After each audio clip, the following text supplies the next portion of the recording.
Welcome back to Sensitive Subjects. Okay, y'all. Hope y'all can hear me and I hope y'all can see me. Yeah.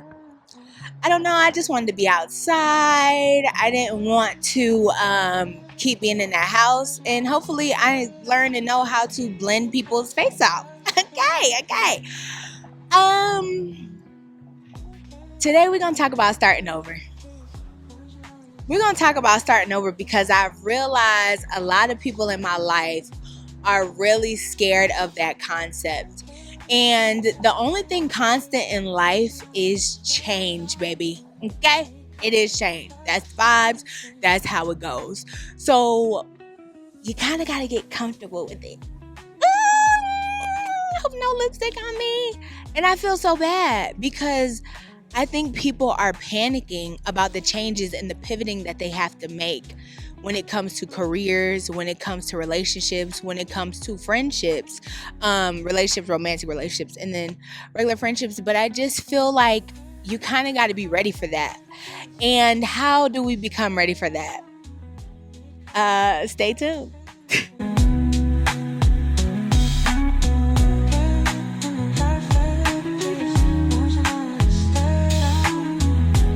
Step one. This is always my step one. This ain't really never gonna change no matter the advice I give, but you gotta talk to God.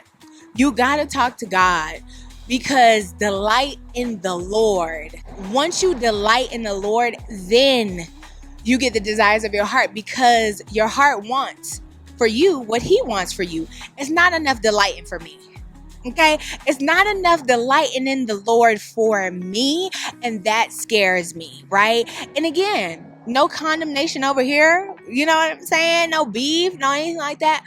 I think the truth is that we're not being honest that if God tells us the answer that we don't want to hear, we may not be able to delight. May be able to get that joy and that fruit of the spirit that we normally are able to get when we're just living in this fantasy land. I know a lot of people who like to do their own thing and then they just be like, well, God did.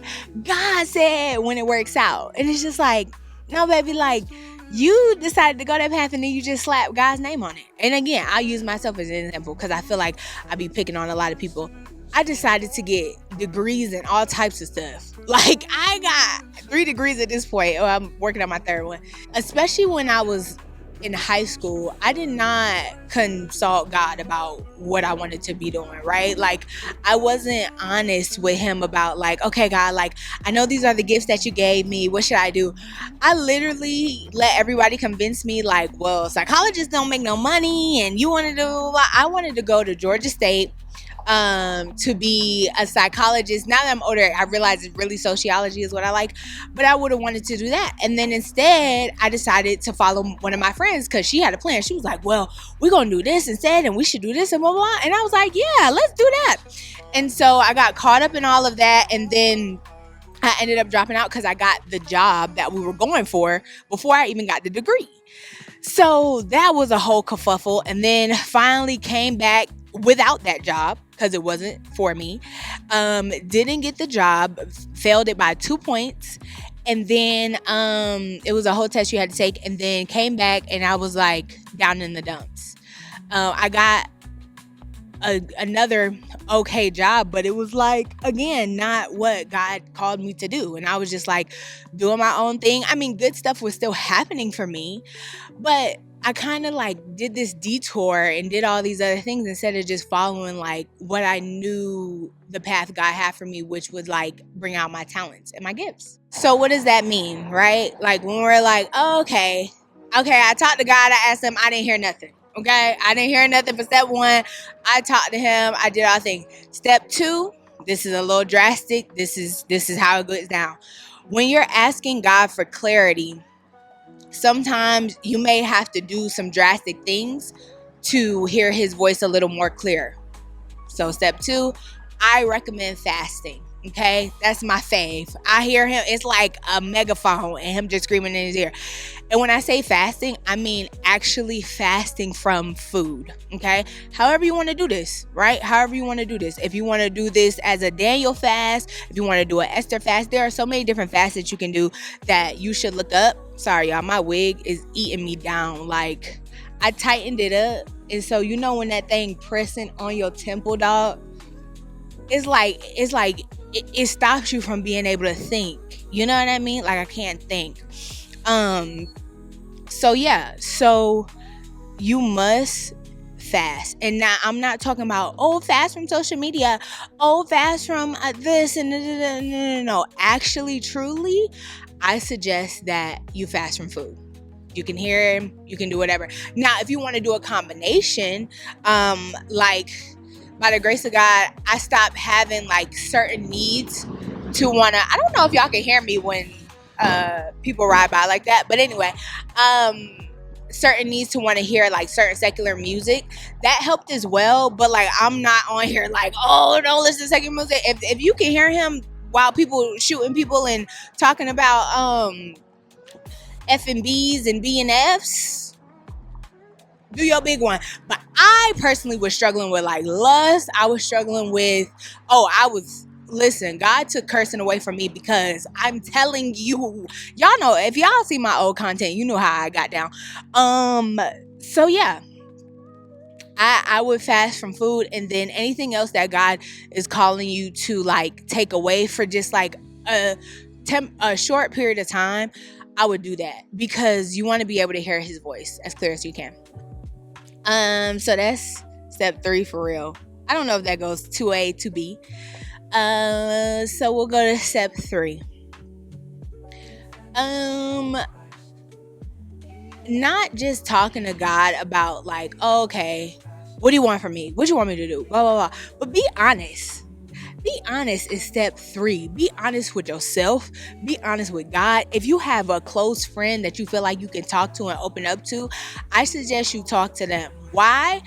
Because you need somebody who is literally going to tell you tripping, or you not tripping, or you making sense, or you not making sense. Perfect example.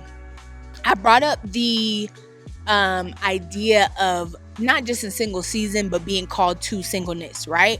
I brought that idea up on one of my social media platforms, and some people was just like, I would be still delighting in the Lord. I wouldn't care. A lot of people was like, I'd be pissed off, mad. Sorry, y'all, I can't help this. Like, especially when I'm out here in the wild. But anyway, I'll be pissed off, mad. I'll be mad that God said this to me and he didn't give me what I deserve. What I'm realizing a lot, especially within the Christian faith, and I know I did it too, there's a lot of entitlement, okay? We have a lot of thinking that God owes us something. He died for you, baby. He died for you and your sins. Done. Everything on top of that is access. Everything on top of that is extra, okay? So if you don't understand that, I don't know how to explain it to you any better. You know what I mean? Like that. It's like, yes, God will give you, again, the desires of your heart after you finish delighting in him. But again, that's extra. I don't have no kids, but I hear a lot of people talk about what they do for their kids, right? If they love their kids, they give them Disney World. They give them blah, blah, blah. And we don't want to be like, well, I feed you, I clothe you, so that's enough. No, you don't do that, right? You still give your kids the things that they ask for and access, but if it lines up with the plan, okay, I may have McDonald's money, okay, but everybody in the car want Chick-fil-A. I'm not just gonna go detour and go to McDonald's because you the only kid in the car that want McDonald's. No, we're going to Chick-fil-A because that's on the way. That's the plan. Whatever God's will is in your life, that's where you're going. That's how it goes. Now, my favorite thing to reference is Exodus 32:9, and somebody will correct me if I'm wrong, but essentially Moses is begging and pleading with the Lord not to wipe Israel out. I'm gonna just say how I get now. Old Testament God was real. That's why when people be like, when they talk about suffering and when they talk about things happening, like, not the God I serve will let this happen. What God y'all reading? What God y'all reading about? He told Moses and them, kill them folks. Get them folks up out of here. Now, there was his reasons. You know what I'm saying? That's how he get down. But don't try to act like you can't suffer because you serve a God. Yes, you serve a God of abundance, but he get down too. Okay? So read your Bibles. Open that book. But with that being said, Exodus 32:9 talks a lot about how Moses is begging and pleading with God not to wipe Israel out after they done did the golden calf, after they done just did a whole bunch of egregious things, right? And God literally was like, oh, I'm pissed. I'm mad. I'm going to let my anger and my wrath out on them. I'm going to go crazy. And Moses was like, hold on, let me petition for my folk real quick. And this is the tea about that petitioning too. God said, I'm going to wipe all them out and I'm going to give you a promised land. I'm going to give you all the goods. I'm going to give you everything. And Moses said, sir, can I talk to you? Can we petition? Why would you do that? And then this is when his salesman skills really started getting into it. He was like, but why would you do that? So Egypt could say that the God of Israel took them all the way out of Egypt so he could exile them and kill them? Like, you don't want that on your name, big dog. You don't want folks looking at you like that. And I mean to tell you that we can petition God. That's why I had to crack open my book, because I really didn't realize we could go to God like that. Like, I really didn't. And then I also realized in 1 Samuel, like, God he apologized to David for allowing Saul to become king. Even though he knew he was going to do that, even though he knows what's in his will or whatever, he still has empathy and knows how to have a conversation. Like, I'm sorry, big dog, I did that. So we need to go to God and be honest, like, hey, I'm going to be real mad if I don't get that husband that I thought you promised me in the 3rd grade. I'm going to be 38 high. But again, we're coming in reverence. We're coming with respect, because we know, like, okay, God, your will. Right? And of course we get into that. We talk about the Garden of Gethsemane, and we start talking about how, of course, Jesus didn't want to die like that. You know what I'm saying? That was tough. They was going to put thorns in his head. They did all the things. Of course, he told God, please, if you could just pass, if this cuppeth, if we can get up out of here, but your will. And a lot of y'all, and this is no shade, no tea, and this is to myself, because I had to learn about this. A lot of y'all be talking about singleness like y'all about to go die on the cross. I'm gonna just say it. A lot of us are so scared of being single that it sounds like that conversation that Jesus was having before the Garden of Gethsemane. Except a lot of y'all are missing the but your will part. It's literally like, I'm gonna make this happen. So again, another vulnerable moment for me. I remember, like, in my 20s, this is probably after my 2nd divorce. I've been married a million times. Cat's out the bag. And I think, actually, this might be before, whatever. I was single, but ready to be married again. And I remember telling my homegirls, I was like, oh, it's up. I'm going to do what I want to do. And they was like, what you mean? And I was like, I'm going to get married 7 times. Like, I started this narrative in my head that I was going to be married 7 times. And I would tell people that all the time. And they'd be like, you're so crazy. Like, what would you say? I was like, if that one don't work, get another one. If that one don't work, get another one. Like, I was very heavy on that type of time. And so I remember being like, okay, I don't care if it don't work for real. I'm going to make it work. Okay? So what does that mean? I'm going to make it work. I literally knew at that time, especially like with how I planned to like live in my lifestyle and whatever, and the type of men I was attracting, I knew that there was going to be a certain amount of settling I was going to have to do. I put quotations around settling, right? The reason I put quotation marks around settling, because I was just manifesting the kind of men that I don't know if that makes any sense. I am a certain type of girl, right? Another vulnerable moment. I'm telling all my business. This is disgusting.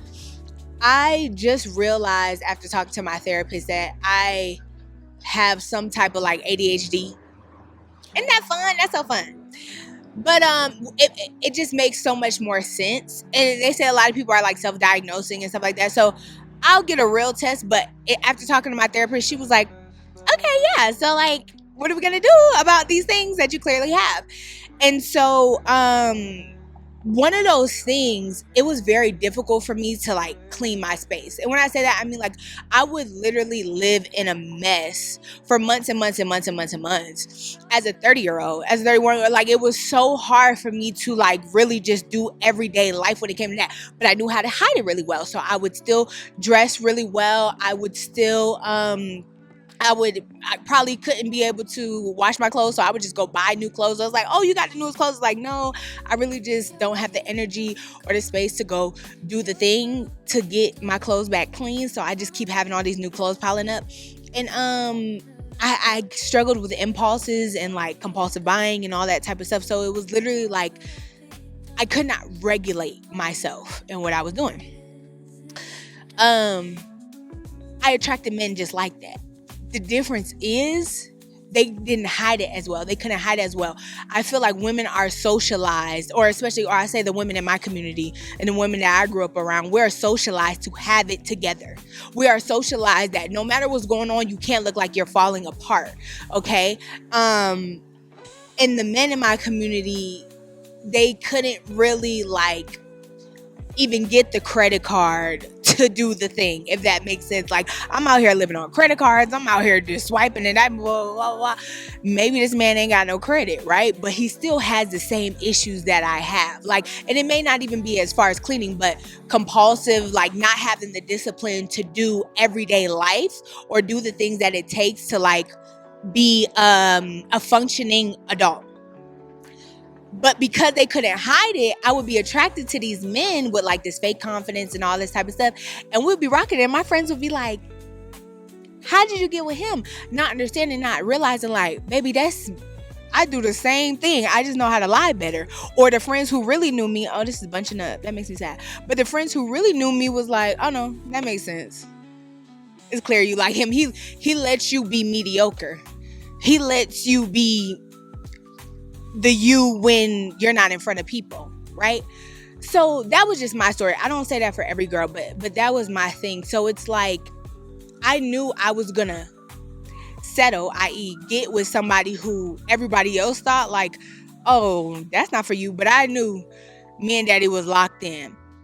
The only issue that I was running into, the only wall that I was running into, God wouldn't let me. He wouldn't let me. I was actually made invisible. What does that mean? Men literally would see through me, right? Like I would get with dudes or whatever like that, and we would have a good little time. And I would be ready to settle and all that type of stuff. And then something would just not work out. Like it just wouldn't. Like I didn't work out. It was over with for me. So it was like, no matter how much I tried to settle, God was like, no, I'm sorry for you. I got something bigger. I got something better for you, right? Which has now led me into a single season of 7 years. I had a boyfriend for 2 weeks, if that counts. I don't know if I'm allowed to count that or not. But yeah, when I first moved to Denver, it's been a year ago. So I've been really actually single for a year. But if y'all don't count that 2 weeks part, it's been 7 years. And I remember one of my best friends, she was like single for like 5 or 6 years. And I was like, that's never gonna be me. Girl, never in your life. And that's what happened. That's why I started saying that I was gonna settle. Because I was like, I will settle. I will get with anybody. I would get with anybody before I'm single for 5 years. 7 years later, or 1 year, if you want to count it, I tried to settle with that gentleman as well. But like he smoked a lot of weed and he didn't want nothing for his life. And I was just kind of like, I said I would settle, but ooh, I probably lied. Every time I would try to settle, it just wouldn't sit right in my spirit, bro. So I think I got off track. And I got on a tangent. But this was supposed to be about how to start over. But it led me to talking about singleness because I feel like that's where a lot of women are having the most difficulty starting over. Or I say a lot of the friends that I have, that's where we're having the most issues. And I was on the same type of time. I was like, I'm going to settle. I'm just not going to start over. I'm just going to do. But it's like, you need to bring those feelings to God, bro. You really do. And at the least, go to a therapist because there's something in you that feels like if I don't have a partner, if I end up being alone, I'm not going to be able to fulfill something. Whatever that something is. I don't know if that's what the world says you're supposed to do. I don't know if America just saturated your brain and we all got Cinderella complexes. I don't know if you feel like, oh, I can't do this alone. and I need a partner because life is so hard and it's just so lonely and it's just so daunting. Like there's some type of fear there. Like my fear was I didn't want to end up like my mom and my nana. Like I've just watched the women in my life be single my whole life. Like that wasn't even nothing. Like I never really seen like a man like really like love the women in my life. And what I mean by that, like my dad loved my mom as much as he could. Like he's obsessed with her. Like he still got her name tatted on her. He be saying that's his wife. Like he says a lot of words, but he wasn't able to do certain things. And it's not even monetary. It's like the flowers. I never even seen my mama get flowers from a man before.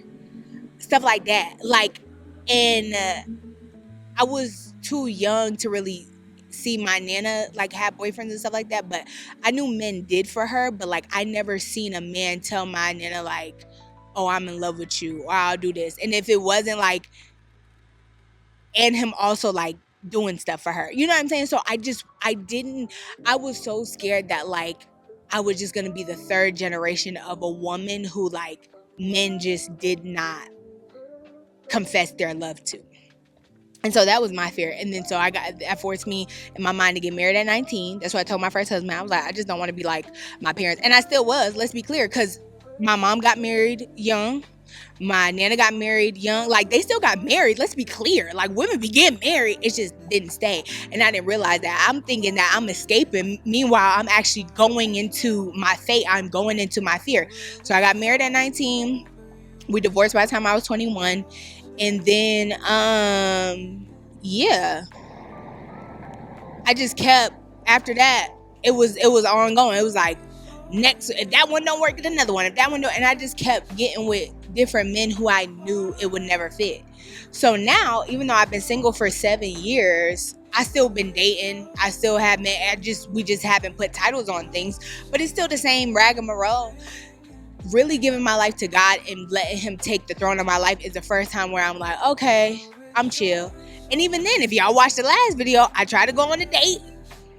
That was hectic. That was wild because that man, he was not about to respect me being celibate. That was crazy.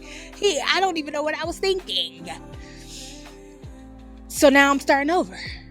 To wrap this whole thing back up, to get it back where it needs to be, we're starting over again. And we're excited about it because starting over means I get a new adventure. We got to reframe it, bro. We got to reframe it. But that's all I got. Sensitive subjects. I hope y'all like this little background. I'm going to do it somewhere else too. I'd rather just do it outside. I'd be stuck in that house. Bye, y'all. I love y'all.